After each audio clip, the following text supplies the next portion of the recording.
The night Corporal Dana Reeves came home from her third deployment, nobody was waiting at the gate. Not because they forgot, because she had asked them not to come. She stood outside the terminal in her civvies, dark jeans, plain gray jacket, her duffel hanging from one shoulder. She watched other soldiers get pulled into hugs that looked like they hurt in the best way. She turned before she could watch too long. Her truck was where she'd left it. Third row, short-term parking, a $312 ticket under the wiper. She peeled it off, folded it into her pocket, and drove home without music. The house was still standing. That was something. She'd bought it 2 years before the third deployment because someone at the VA said it was a smart move.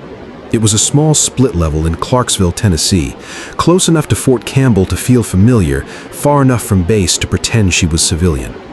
The yard had grown wild in her absence. The neighbor's cat had been using the porch as a personal territory, judging by the fur on the doormat. Dana dropped her bag inside, stood in the kitchen, and looked at the refrigerator. Someone, she didn't know who, had left a note taped to it. "Welcome back, Dana. Lasagna in the freezer. Don't skip it." She didn't recognize the handwriting. She stood there for a long time. She'd been a military working dog handler for 11 years, 3 deployments, Iraq, then Afghanistan, then a classified rotation she still wasn't cleared to name in full. The dogs she worked with weren't hers to keep. They went back to the unit, transferred, retired through channels she had no control over. She'd filed 3 separate adoption applications over the years. 2 were denied, 1 simply disappeared into paperwork. When she left the Army, she left alone. The insomnia started the second week back.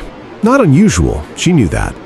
She read the pamphlets, she went to 2 of the 5 sessions they recommended, and canceled the third because the therapist asked her to describe her feelings, and she genuinely didn't know what language to use.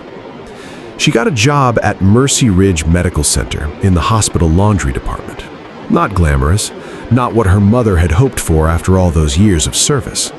But the hours were 10 p.m. to 6 a.m., the work was physical and repetitive, and nobody asked her questions. She folded hospital linens with the same precision she'd used to fold communications equipment in the field. Straight corners, clean stacks, every sheet accounted for. Her supervisor, a wide man named Gerald with soft eyes, told her after the first week that she was the best worker he'd hired in 6 years. Dana didn't know what to do with that, so she said nothing and kept folding. The dog came on a Tuesday in November. She hadn't planned it. She was driving home from her shift at 6:15 in the morning when she saw a shape on the shoulder of Route 41, low and still, near a guardrail. She almost didn't stop. The sky was pale and cold. She was tired in the way that sleep didn't fix. But she stopped. He was a Belgian Malinois, maybe 3 years old, lean but not starving. No collar, a deep laceration along his right front leg, the kind that suggested a fence or wire, not a car. He didn't growl when she crouched beside him. He just looked at her, direct, steady, dark eyes that held contact the way military dogs were trained to do. Dana felt something pull tight in her chest. She wrapped him in the emergency blanket from her truck kit, loaded him carefully, and drove straight to the 24-hour veterinary clinic on Craft Street. She paid with her debit card. She didn't ask the price first. The vet, a young woman with a calm voice, stitched and bandaged his leg and said he appeared to have been working dog trained based on his behavioral profile. He responds to German commands, she said, almost as an aside. Dana looked through the exam room window at the dog watching the door. His name is Axis, she said. She didn't know why she said it. It just came out. Is that what you're calling him? Yes. She wasn't supposed to keep a dog in the rental, but the landlord, an older veteran himself, looked at her discharge papers and the dog sitting patiently at her left heel and said, "Fine, just don't let him eat the baseboards." The first night, Axis slept at the foot of her bed. She woke 3 times from dreams she couldn't hold on to. Just sound, just pressure, just the sensation of moving fast through dark air. Each time she woke, Axis was already sitting up. Not barking, not anxious, just present. She would look at him, and he would hold her eyes until her breathing slowed. By the third night, She stopped fighting the sleep. 6 months into her job at Mercy Ridge, something changed. The hospital had started a pilot program, therapy animal visits to the long-term recovery ward. Dana heard about it from Gerald, who mentioned it in the way people mention things when they think they're being subtle. She didn't respond then, but she took a shift covering the linen delivery to the third-floor recovery wing, which wasn't technically her job, and she walked the hall slowly. The ward was quiet in the way hospitals get quiet at night. Not peaceful, just paused. Machines hissing, fluorescent light humming, doors slightly open, patients visible in the glow of monitors. She stopped at room 314. The man inside was maybe 60, thick gray hair, a veteran's posture even in a hospital bed. His chart on the wall said, "Post-surgical cardiac care, day 9." His name was Earl Briggs. He was awake, staring at the ceiling with the specific blankness of someone who has been awake too many hours, thinking about something they can't talk about. Dana had seen that look in the mirror. She didn't go in. She delivered the linens to the cart at the end of the hall and went home. But she came back the next shift, and the one after that. It took her 4 weeks to get Axis evaluated for the therapy program. The certification process was structured. The handler needed clearance, the dog needed behavioral testing, both needed the program coordinator's sign-off. The coordinator was a compact woman named Patricia Holt, who wore reading glasses on a beaded chain and ran the program with quiet ferocity. Patricia reviewed Dana's application without comment. Then she looked up. "You're not a nurse," she said. "No, ma'am." "You're laundry." "Yes." Patricia tapped her pen against the folder. "Why do you want to do this?" Dana thought about Earl Briggs staring at the ceiling. She thought about 3 nights waking to a dog already sitting up, already watching, already giving her something to look back at. "Because I know what it's like," she said, "to be in a room in the dark and not be able to reach anything that helps." Patricia held her gaze for a long moment. "Bring the dog Thursday." Axis passed every evaluation. He walked calmly through corridors filled with machinery noise. He accepted the contact of strangers without flinching. He sat on command, stayed on command, and when a child in the pediatric ward reached out and grabbed his ear with the full grip of a 4-year-old, he simply turned his head and waited patiently. The program coordinator watched all of this without expression. When it was over, she said, "He's one of the better animals I've seen come through." "He was working military," said Dana. Patricia nodded slowly. "What happened to him?" "I don't know the full story. He was on the side of a highway." "And you stopped?" "Yes."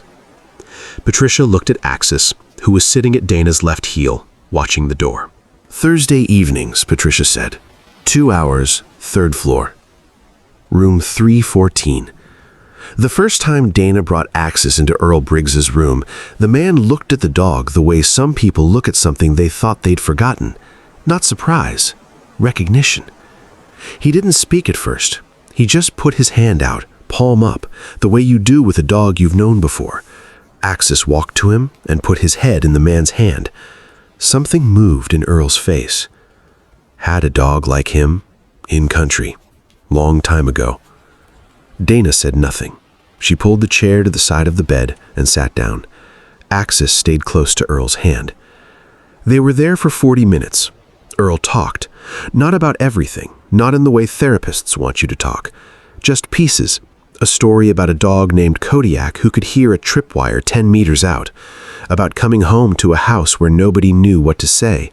About 9 days in a cardiac recovery ward thinking you'd used up whatever margin you had left. Dana listened. That was all. When she stood to leave, Earl looked at Axis one more time. "You know he's watching out for you," Earl said. "Dog like that doesn't stay with someone unless they've earned it." Dana looked down at Axis. "I know," she said quietly. She came every Thursday, then twice a week, cleared through Patricia, who had started referring other patients to her without comment, a woman in post-op recovery who hadn't spoken more than necessary in 4 days, a teenager with a long road of treatment ahead of him who lit up only when Axis pressed his nose to the boy's knee. a man who had survived a serious accident and was working through the particular despair of not knowing who he was supposed to be anymore. Dana didn't try to fix any of them. She just showed up. She sat. She let Axis do what Axis did. Gerald, her supervisor, noticed she'd started coming in on her nights off. "You're not on the schedule," he said. "I know. I'm upstairs." He studied her for a moment. "You getting paid for that?" "No." He looked at her the way people look when they want to say something but aren't sure they have the right. Then he just nodded. "All right, don't burn out." 8 months in, Patricia called her into the program office. "There's a nursing assistant position opening on the 3rd floor," she said. "Night shift. I've spoken to the floor manager. If you're interested, I'd like to recommend you." Dana didn't answer immediately. "I'm not a nurse," she said. "Nursing assistant. It's certified training, 6 weeks. The hospital sponsors it." Patricia removed her reading glasses. "Dana, you've been doing more than linen delivery for a long time. You're already there. The question is whether you want to make it official." Dana looked at Axis, who was lying under the office chair with his chin on his paws. "Why me?" she asked. Patricia was quiet for a moment. "Because I've watched you in those rooms for 8 months. You don't panic. You don't fill silence with words that don't help. You sit with people who are scared, and you let them be scared without trying to take it from them." She paused. "That's rarer than a degree." She completed the certification in 5 weeks. On her first official night as a nursing assistant on Ward 3, she walked the corridor at 2 a.m. with Axis beside her, doing rounds the way she'd learned, checking monitors, adjusting positions, responding to call lights. The floor was quiet. The machines kept their rhythm. Earl Briggs had been discharged 2 months before, but he had sent a card through the front desk.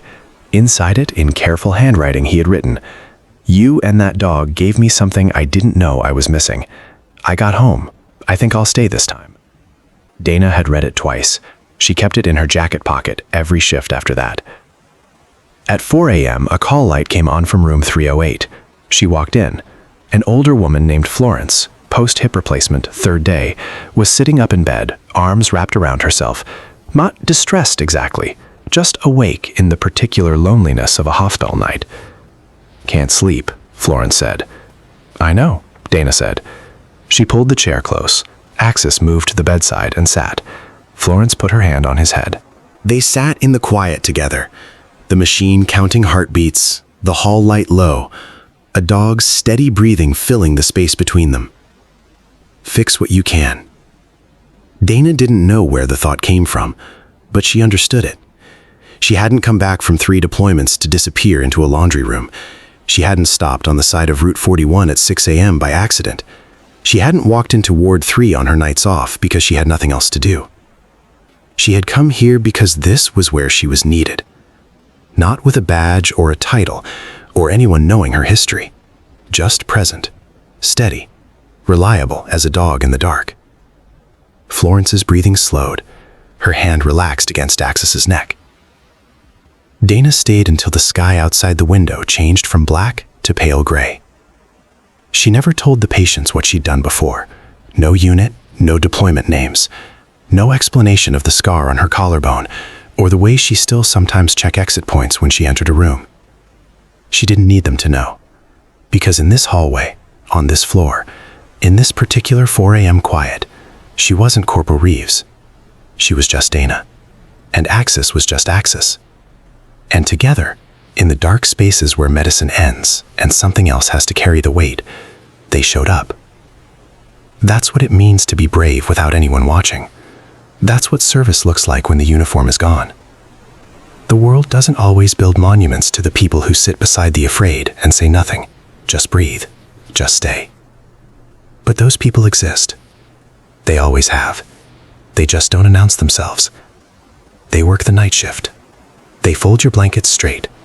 They stop on the side of the road at sunrise. And they bring the dog.